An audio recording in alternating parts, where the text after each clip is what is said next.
Hi, you're at home with Melissa in our really hot grow room.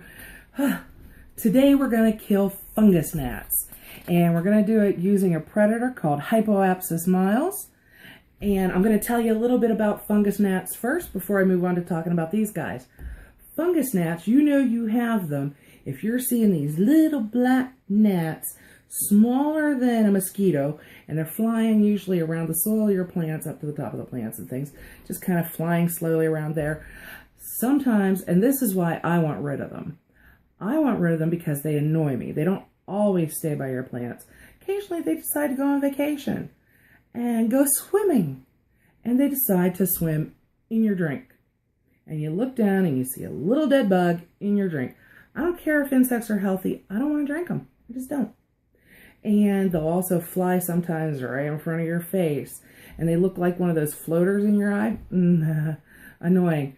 At first, I tolerated them just fine, but they've been around for a while, and I've had enough. So they have to go.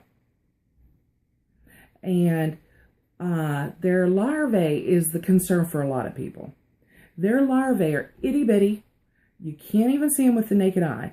If you want to look at them, they live in your soil. The larvae, they can't fly. They're in your soil, and they eat the hair-like roots on your plants, and this can harm your plants and cause them to become sickly or even die. I've never had a problem, though.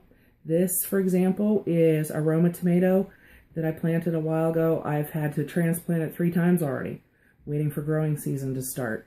So I haven't had that problem with them affecting my plant's health, but they do annoy me. So either way, you might want to get rid of them. And if you want to see them, you'll need to get either a jeweler's loupe or what I have here, little glasses that people who repair watches use. And they get really close to the soil, and you look, and under powerful magnification, you can see them doing their little thing. What these guys look like is they look just like those ugly, nasty grubs that you find out in your garden. You know, about this long, white body, dark head. Ugh. I don't like them. And I don't like what they grow into either. They grow into June bugs. Yucky. But skunks love them, so they eat the grubs outside, and I love skunks for that. The ones inside, though, you're going to have to take, doggone it, you're going to have to take care of them yourself. And you can do this using commercial pesticides, either chemical or organic. Either way, it's a poison. I don't want to bring it into my house. And maybe you don't either. But there's a simple way. It's the Hypoaspis miles. This is a little predator, also itty-bitty. It lives its life cycle entirely in the soil. So it's not going to fly around getting on your nerves. And it's just going to stay in there, and it's going to eat those little larvae and keep them from growing into the little gnats that drive me crazy. And the cool thing is, they'll reproduce, and so they'll keep on making more of themselves to basically keep you covered. Once you get them applied to your plants, you're covered.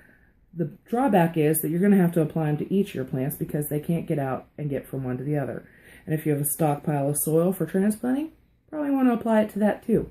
When you order them, and probably you're going to have to order them, I've never seen them in a store, but maybe your local garden center has them. I've never seen them. I ordered them online. You can either look them up by name, Hypoaspis miles. I was so sure I was going to get that right. Or you can look up beneficial insects and find people that sell them, and they'll usually sell these guys as well.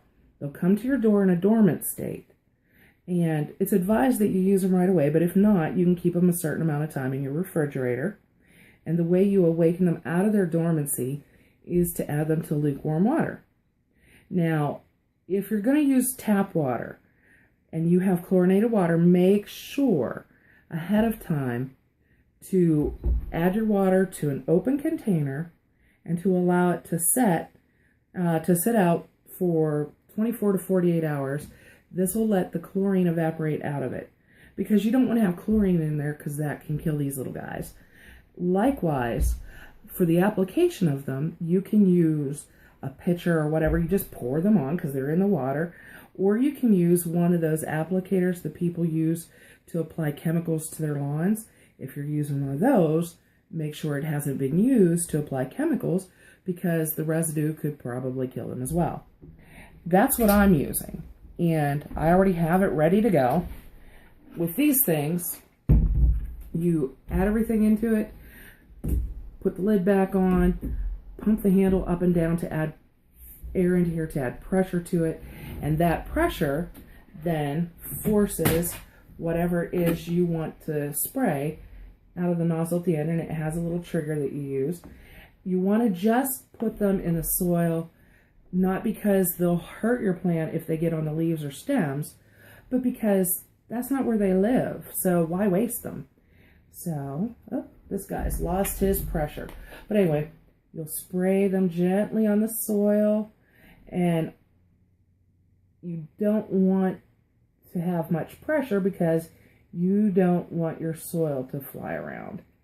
And like I said, you'll go to each of the plants in your house, you'll treat them, and then the Hypoaspis miles will live their life cycle, and they'll keep your population of fungus gnats down. It's an awesome thing.